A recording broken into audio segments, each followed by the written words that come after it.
Esa defensa demostró su valor cuando un día uno de los botes se acercó mucho con la aparente intención de destruir algunas de nuestras cosechas de chinampa y quedó clavado en una o más de esas estacas.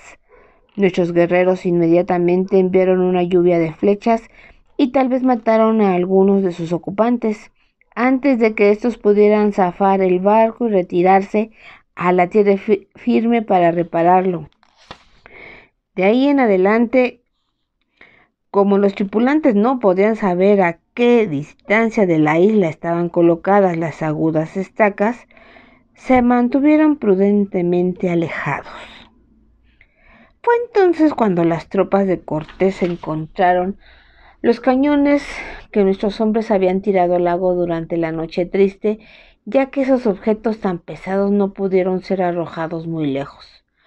Los españoles empezaron a recuperarlos.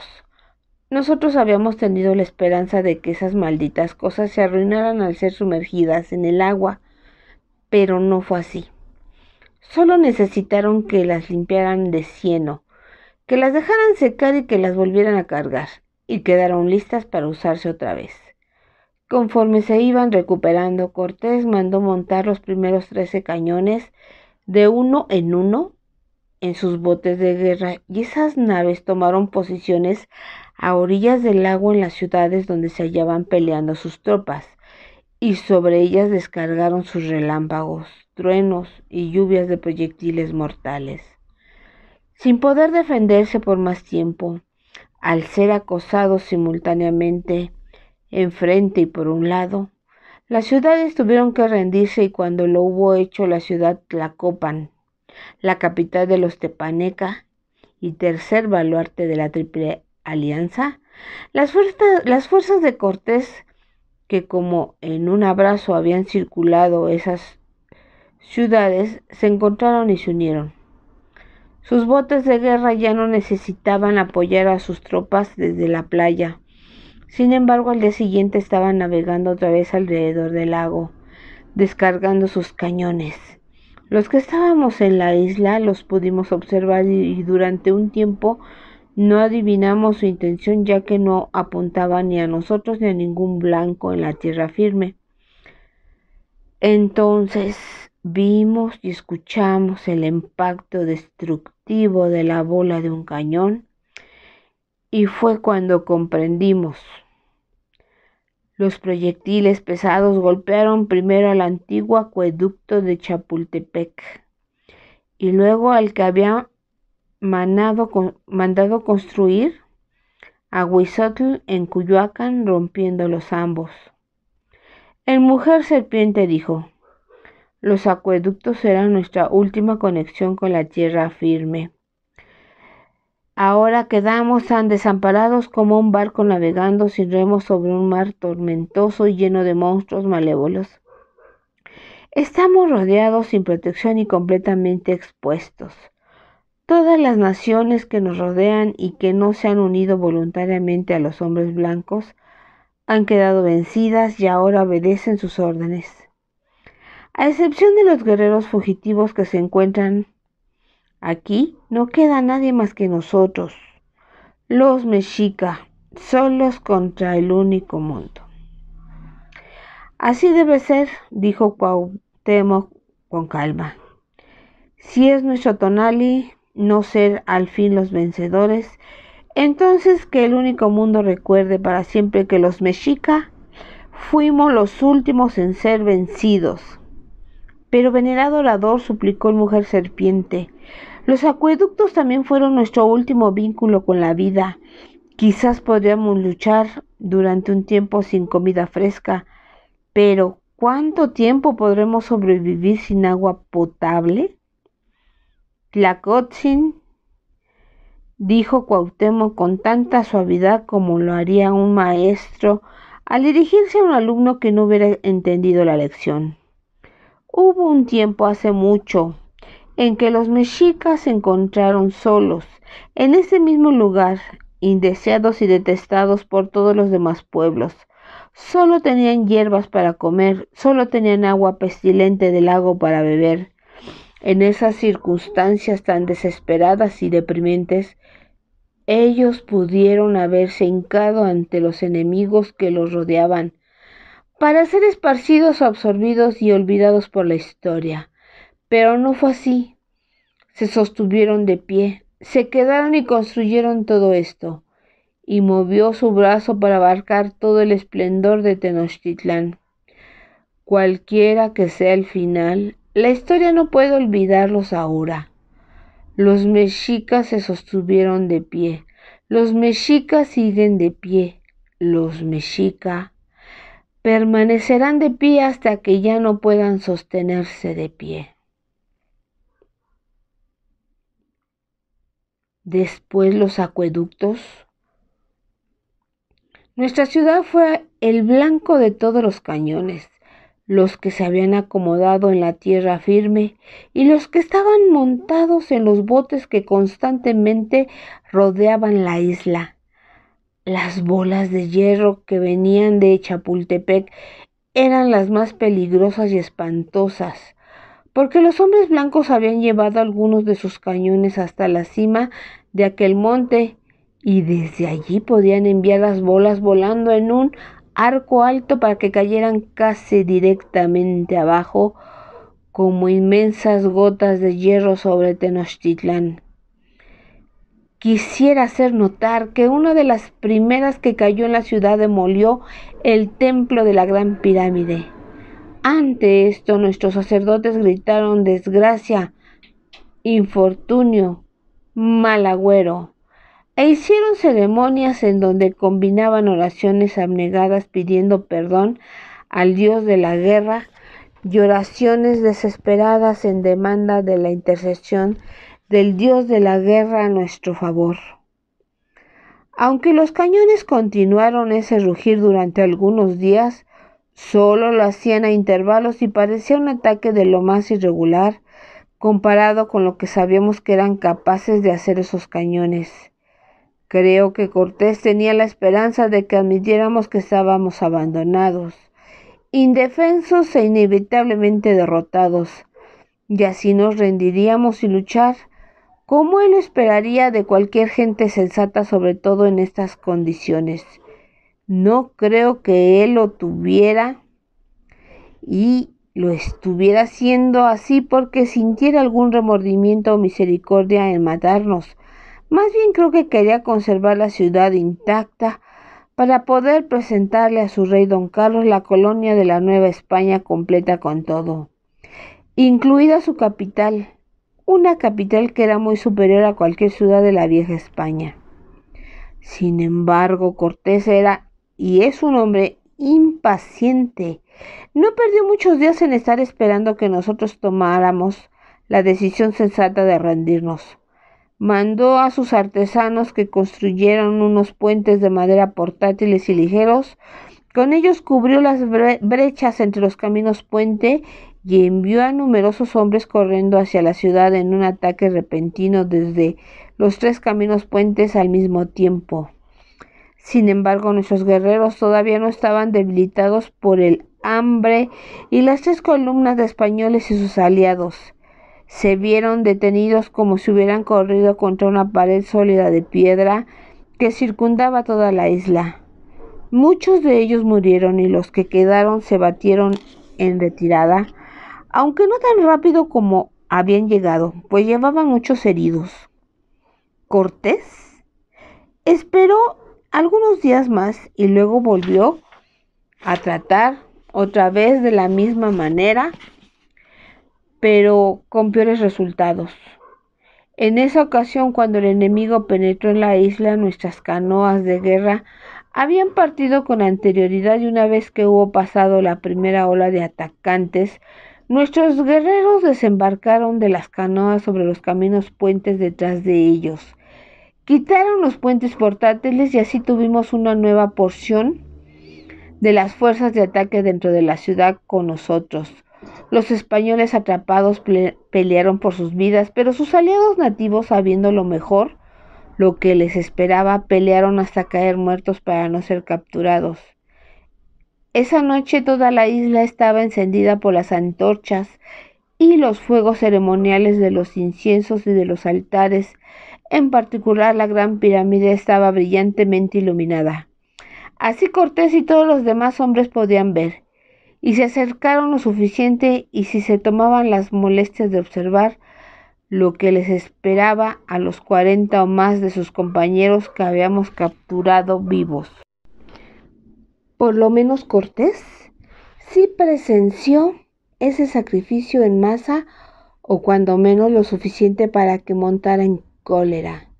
Nos exterminaría a todos, aunque tuviera que pulverizar la ciudad que tanto deseaba preservar. Así es que suspendió esos intentos de invasión y sometió a la ciudad a un intenso y rencoroso cañoneo.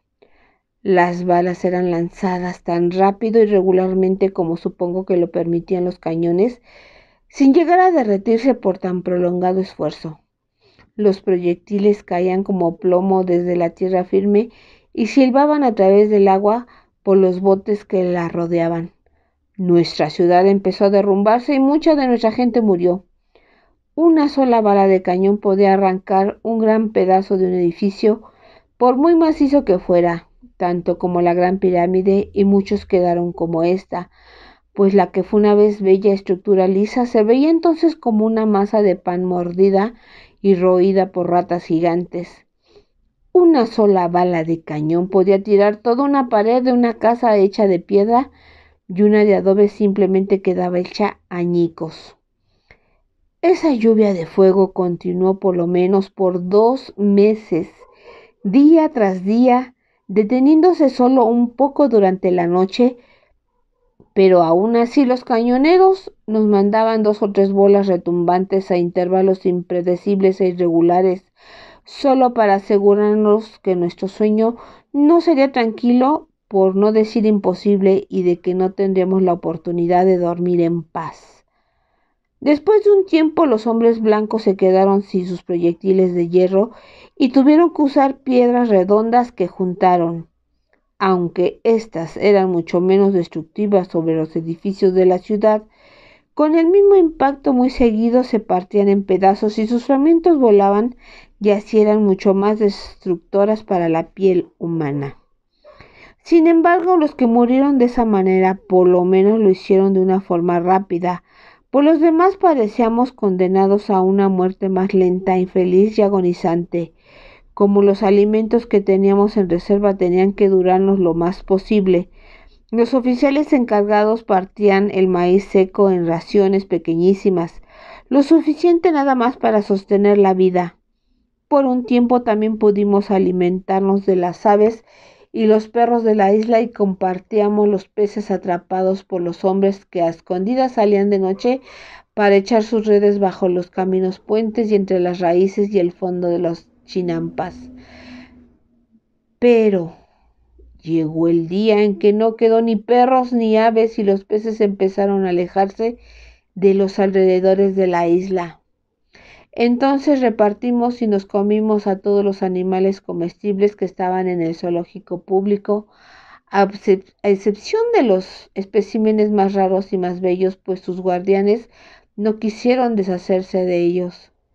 Esos animales se mantuvieron vivos y en verdad en mejores condiciones de salud que sus guardianes, siendo alimentados con cuerpos de nuestros esclavos que morían de hambre. Con el tiempo llegamos hasta atrapar las ratas, los ratones y las lagartijas. Nuestros niños, los pocos que habían sobrevivido a las pequeñas viruelas, se volvieron muy hábiles para cazar a todo pájaro que fuera lo suficientemente tonto como para acercarse a la isla. Más tarde cortamos todas las flores de nuestras azoteas y deshojamos todos los arbustos y los árboles, y con esto preparamos ensaladas. Ya hacia el final nosotros buscábamos todo insecto comestible en esos jardines y le quitábamos la corteza a los árboles y masticábamos nuestras cobijas de piel de conejo, nuestros vestidos de piel y las páginas de piel de venado de nuestros libros, buscando cualquier pedazo de carne que se hubiera escondido en ellos. Algunas personas trataban de engañar sus estómagos haciéndoles creer que habían comido y los llenaban con el cemento de cal que tomaban del escombro de los edificios destruidos. Los peces no huyeron de los alrededores de la isla por miedo a ser atrapados. Se fueron porque nuestras aguas se habían contaminado. Aunque ya había llegado la temporada de lluvias, solo llovía parte de las tardes, así es que poníamos cuantas ollas y cazuelas teníamos para recogerla y también colgábamos tiras de tela que se empezaran y luego exprimirlas. Se empaparan y luego exprimirlas, pero a pesar de todos nuestros esfuerzos, pocas veces había algo más que un chorrito de agua fresca para cada boca seca. Así, aunque al principio nos repugnó, pronto nos acostumbramos a tomar el agua contaminada del lago. También las aguas llegaron a contaminarse más, pues como ya no había manera de colectar y acarrear los desperdicios y los excrementos humanos, esas sustancias fueron tiradas a los canales y de allí pasaron a las aguas del lago. Y como solo los cuerpos de los esclavos eran dados como alimento a los animales del zoológico, no teníamos manera de deshacernos de los otros cadáveres excepto arrojándolos al mismo lago. Cuauhtémoc ordenó que fueran echados hacia el lado occidental de la isla, pues al lado este del lago había una extensión más amplia de agua y debido al viento del este que soplaba continuamente, esa agua se mantenía renovada y por eso esperábamos que estuviera menos contaminada.